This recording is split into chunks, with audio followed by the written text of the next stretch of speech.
Hi guys, welcome back to my channel. So after a long time मैले चाहिँ धेरै भयो ट्युटोरियल नहालेको अनि बीचमा अलि दिन ग्याप पनि भयो बिकज म ट्राभल गरिरहेको थिएँ. सो आज म हजुरको अगाडि चाहिँ नयाँ भिडियो लिएर आएको छु, नयाँ ट्युटोरियल लिएर आएको छु र त्यो ट्युटोरियलको नाम हो फ्रीज फ्रेम इफेक्ट ट्युटोरियल जुन कि हजुरले स्क्रिनमा देख्न सक्नुहुन्छ. यो भिडियो जुन कि अहिले एकदम धेरै नै ट्रेन्डिङमा मैले देखिरहेको हुन्छु या मैले हिजो अस्ति पनि देखेको थिएँ अनि मैले पनि त्यस्तै खालको भिडियो बनाएको थिएँ अनि धेरैजनाले ट्युटोरियल माग्नु भएको थियो.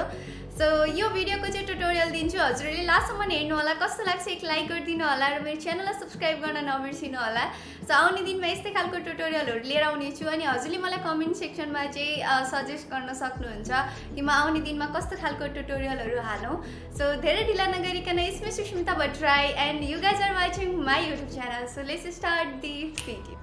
सो मसँग चाहिँ यहाँनिर अर्को मोबाइल छ र मैले चाहिँ यसमा स्क्रिन रेकर्डिङ अन गरिसकेको छु. हजुरले साइडमा स्क्रिन रेकर्डिङ देख्न सक्नुहुन्छ मैले एडिट गरेको र यसको प्रोसेस चाहिँ अलि लामो छ बट म हजुरहरूलाई एकदम सर्टली अनि एकदम इजिली सिकाउँछु. हजुरहरूले राम्रोसँग हेर्नु होला अनि त्यस्तै गरी नै प्रोसेसहरू हेरेर हजुरले एडिट गर्न सक्नुहुन्छ. हजुरले भिडियो पनि त्यही अनुसार नै सुट गर्नुपर्ने हुन्छ बट यो भिडियो चाहिँ प्रायः जसो सफ्टवेयरबाट हुन्छ बट मैले चाहिँ आज हजुरहरूलाई क्यापकटबाट सिकाउँछु. क्यापकटबाट एकदम धेरै नै इजी छ, एकदम धेरै नै सजिलो छ बट या हजुरले एडिट गर्दाखेरि अलि राम्रोसँग एडिट गर्नुपर्ने हुन्छ एकदम ध्यान दिएर. सो फर्स्टमा चाहिँ मैले क्यापकट एपलाई ओपन गर्छु. क्यापकट एपलाई ओपन गरिसकेपछि चाहिँ न्यू प्रोजेक्टबाट चाहिँ मैले जुन भिडियो सुट गरेको थिएँ त्यो भिडियोलाई चाहिँ म सेलेक्ट गर्छु. सो मैले चाहिँ यहाँनिर चाहिँ भिडियो चाहिँ यहाँनिर सेलेक्ट गरिसकेको छु. सेलेक्ट गरिसकेपछि चाहिँ मैले क्यापकटको वाटरमार्कलाई डिलिट गरिदिन्छु. सो डिलिट गरिसकेपछि चाहिँ अब हजुरले चाहिँ यो भिडियो देख्न सक्नुहुन्छ. हल्का मैले यसरी सुट गरेको छु. सो हजुरले पनि यस्तै गरी नै सुट गर्नुपर्ने हुन्छ. यसरी सुट गरिसकेपछि चाहिँ कतिजनाले भन्नुहुन्छ स्क्रिनसट लिएर चाहिँ त्यसको ब्याकग्राउन्ड रिमुभ गरेर चाहिँ यहाँनिर फोटो एड गर्नुपर्छ भनेर बट त्यस्तो केही पनि गरिराख्नु पर्दैन. हजुरहरूलाई म इजी प्रोसेस सिकाउँछु. सो फर्स्टमा चाहिँ हजुरले यहाँ साइडमा चाहिँ म्युट क्लिप अडियो देख्नुहुन्छ, त्यसमा क्लिक गरिदिनु होला. यसको साउन्ड चाहिँ म्युट हुन्छ. सो त्यसपछि चाहिँ हजुरले यहाँनिर एड अडियोको अप्सन देख्नुहुन्छ. एड अडियोमा क्लिक गरेर हजुरले नर्मली अडियो सेलेक्ट गर्नु होला. सो मैले चाहिँ यहाँनिर अडियो सेलेक्ट गरिसकेको छु. अडियो सेलेक्ट गरिसकेपछि भिडियो मैले यहाँनिर हल्का मैले एडजस्ट गरेँ. एडजस्ट गरिसकेपछि चाहिँ हजुरले यो भिडियोलाई सेभ गरेर फेरि हजुरले न्यू प्रोजेक्टबाट सेलेक्ट गर्नुपर्ने हुन्छ. बट मैले चाहिँ यहाँनिर भिडियोमा अनवान्टेड पार्ट अगाडिदेखि नै ट्रिम गरेर चाहिँ मैले यसलाई सेभ गरेर यहाँनिर सेलेक्ट गरेको छु. सो मैले चाहिँ यसमा केही गरिराख्नु पर्दैन बट हजुरहरूले चाहिँ फर्स्टमा एडिट गरेर सेभ गरेर अनि बल्ल हजुरहरूले चाहिँ न्यू प्रोजेक्टबाट चाहिँ हजुरले सेलेक्ट गर्नु होला. सो यति गरिसकेपछि चाहिँ हजुरले यहाँनिर ओभरलेको अप्सन देख्नुहुन्छ. सो ओभरलेमा मैले क्लिक गर्छु. त्यसपछि एड ओभरलेबाट सेम भिडियो मैले सेलेक्ट गर्छु. सो यसरी मैले ओभरलेबाट चाहिँ भिडियो सेलेक्ट गरिसकेपछि चाहिँ यसको चाहिँ मैले यहाँनिर साइज एडजस्ट गर्छु. स्क्रिनभरि नै मैले यसको साइजलाई राख्छु. सो यतिको गरिसकेपछि मैले यहाँबाट यसरी एडजस्ट गरेँ. एडजस्ट गरिसकेपछि चाहिँ यसको साउन्डलाई चाहिँ मैले यहाँबाट म्युट गरिदिन्छु, भोल्युम चाहिँ कम गरिदिन्छु यसको. सो त्यसपछि चाहिँ अब हामीले यहाँनिर चाहिँ ओभरलेलाई सेलेक्ट गरेर रिमुभ ब्याकग्राउन्डमा चाहिँ क्लिक गरिदिनु होला. सो रिमुभ ब्याकग्राउन्डमा क्लिक गरिसकेपछि चाहिँ यसको ब्याकग्राउन्ड रिमुभ हुनलाई हल्का टाइम लिन्छ बट मेरो चाहिँ यहाँनिर पहिल्यैदेखि भिडियो एडिट गरेको हुनाले चाहिँ मेरो छिटै भयो. मैले यहाँनिर चाहिँ ब्याकग्राउन्ड रिमुभ गरिसकेँ. ब्याकग्राउन्ड रिमुभ गरिसकेपछि अब हजुरहरूलाई चाहिँ कुन पार्ट राख्नु छ, हजुरहरूले चाहिँ कुन पार्ट चाहिँ हजुरहरूले यहाँनिर चाहिँ राख्नु छ. जस्तै कि मैले यो पार्ट राखेको थिएँ, यो पार्टसम्म मैले कर्सरलाई लग्छु. त्यसपछि हजुरले चाहिँ यहाँनिर यसरी स्क्रल गर्दै जानुहुन्छ भने एउटा अप्सन देख्नुहुन्छ फ्रिज भन्ने अप्सन देख्नुहुन्छ. सो फ्रिजमा क्लिक गरिदिने.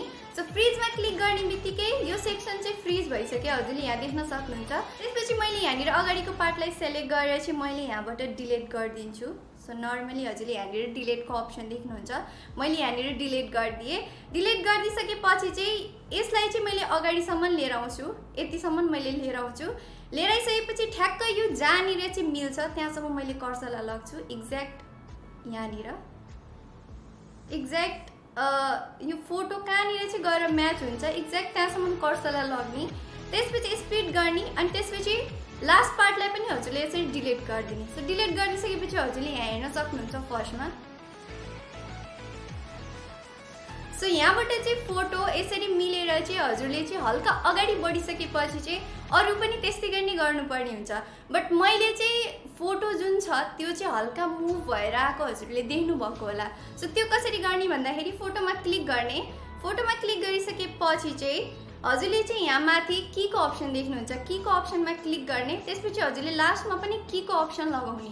त्यसपछि फर्स्टमा जुन की को अप्सन हुन्छ हजुरले चाहिँ त्यो कीमा चाहिँ सेलेक्ट गरेर हजुरले यसलाई चाहिँ यसरी साइडमा लग्नु होला। साइडमा लगिसकेपछि यो यसरी आउँछ, हेर्न सक्नुहुन्छ। सो अरु पनि त्यस्तै गरी हजुरले गर्नुपर्ने हुन्छ। अरु गर्नको लागि यसलाई फेरि हजुरले यहाँनिर मुभ गर्ने, ठ्याक्क हजुरले कर्सरलाई त्यहाँसम्म लग्ने। त्यसपछि हजुरले यहाँनिर फ्रिज फ्रेम देख्नुहुन्छ। हजुरले कर्सर जहाँसम्म लग्नुहुन्छ त्यो पार्ट ठ्याक्क फ्रिज हुन्छ। सो मैले यहाँनिर लगे यसलाई फ्रिजमा क्लिक गरेँ। अगाडिको पार्टलाई मैले यसरी यहाँबाट चाहिँ डिलिट गरिदिन्छु। डिलिट गर्ने बित्तिकै यसलाई पनि मैले यहाँसम्म लिएर आउँछु अनि यो ठ्याक्क कहाँनिर गएर म्याच हुन्छ त्यहाँसम्म मैले कर्सरलाई लग्छु। लगिसकेपछि पछाडिको पार्टलाई मैले डिलिट गरिदिन्छु अनि यसमा पनि मैले त्यसरी नै की लगाउँछु। सो यसरी की लगाएँ, लास्टमा पनि मैले की लगाएँ। त्यसपछि अगाडिको पार्टको चाहिँ जुन की छ त्यसलाई मैले सेलेक्ट गरेर यसरी पछाडि लग्छु। त्यसपछि हजुरले यहाँ देख्न सक्नुहुन्छ।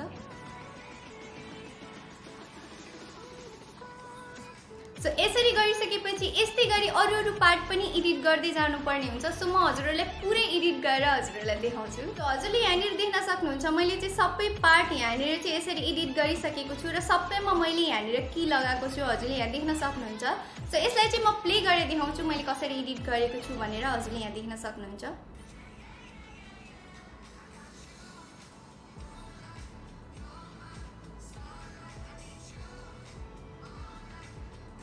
सो यसरी चाहिँ मैले एडिट गरेको थिएँ। यो एडिट गर्नलाई अलिक टाइम लाग्छ बट एकदम इजी छ, हजुरले राम्रोसँग गर्नु होला र यस्तै गरी चाहिँ भिडियो बनाएर चाहिँ मलाई मेन्सन गर्नु होला। सो यसरी भिडियो एडिट गरिसकेपछि चाहिँ हजुरले माथि सेभको अप्सन देख्नुहुन्छ, त्यहाँबाट सेभ गर्न सक्नुहुन्छ।